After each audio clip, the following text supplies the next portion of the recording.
Old pension scheme. Old pension scheme क्या थी?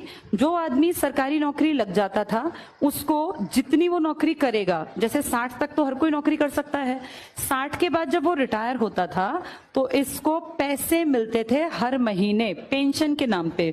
और ये पेंशन 1-2 हजार नहीं थी, ये पेंशन इतनी थी कि इसकी जिंदगी इज्जत के साथ कट जाती। इसे अपने बहू बेटे के सामने हाथ ना फैलाना पड़ता कि बेटा मेरा चश्मा बनवा दे या डॉक्टर के पास ले चल। एक तो इसको बैठे बिठाए पैसे मिलते, बुढ़ापे में पैसा ज्यादा जरूरी होता है, जवानी में तो सब कमा लेते हैं, लेकिन जब 65 साल 70 साल पकड़ते हैं, शरीर कमजोर होता है, तब पैसा कैसे कमाएं? काम तो कर नहीं सकते। तब बच्चों को बोझ लगते हैं माँ बाप, चाहे माँ बाप ने कितना ही कुछ भी करके खिलाया हो तब बोझ लगने लगते हैं। ये ह्यूमन नेचर है, इसीलिए अपना पैसा होना बहुत जरूरी है। अगर पैसा होगा तो आदमी ठाठ से बैठ के खाएगा। और आदमी जो पेंशन वाले थे ना, इनको सिर्फ पेंशन नहीं, इनको इसके साथ साथ हेल्थ के ऊपर भी सरकार एक श्योरिटी बना के देती थी कि आपको या आपकी वाइफ को, बच्चों को नहीं। बच्चे 21 साल के बाद कवर नहीं होते।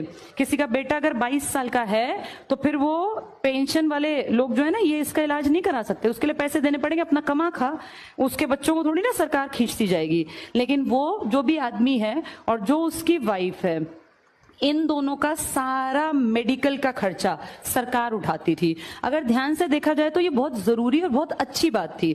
देखो, मैं जैसे कुछ लोग कहेंगे कि नहीं इससे देश का नुकसान होगा, ये कहना बहुत आसान है, लेकिन इस पे थोड़ा सा अगर दिमाग लगाया जाए कि सरकार खुद अपनी जबान से कहती है कि जी टोटल हमने जो सरकारी नौकरियां दे रखी हैं वो तो आबादी के 1% के आसपास को हैं। तो 1% के आसपास ही तो लोग मांग रहे होंगे पेंशन, फिर क्या दिक्कत है? 50% तो तुम मानते ही नहीं कि लोग काम करते हैं सरकारी। और अगर मान लो हम कहते हैं, ये इनका कहना है आजकल मंत्रियों का इन सबका, कि ओल्ड पेंशन स्कीम से देश को बड़ा नुकसान होगा।